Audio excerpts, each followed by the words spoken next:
I'm in a 2016 Subaru Outback, and today I'm going to show you how to use your front and rear defrost.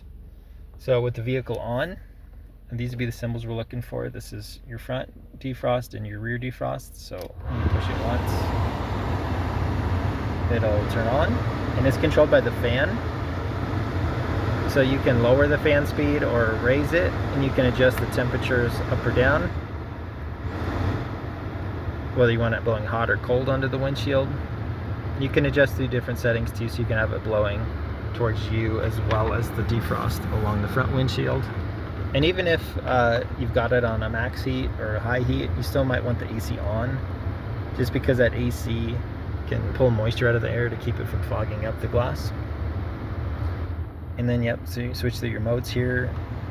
Like this one is blowing on my feet as well as defrost right now.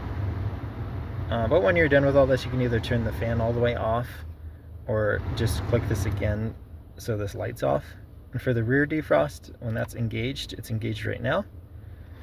If you can see in the camera, there's some black lines through the glass. Those black lines are a heating mechanism.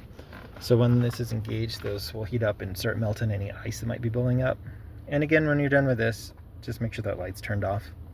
If you're having issues with these working at all, first I double check fuses. Maybe a burnt fuse might keep the system from working properly. And beyond that, maybe you've got some loose connection back behind this plastic that might be worth checking. But otherwise, I hope this was helpful. I hope you have a wonderful day.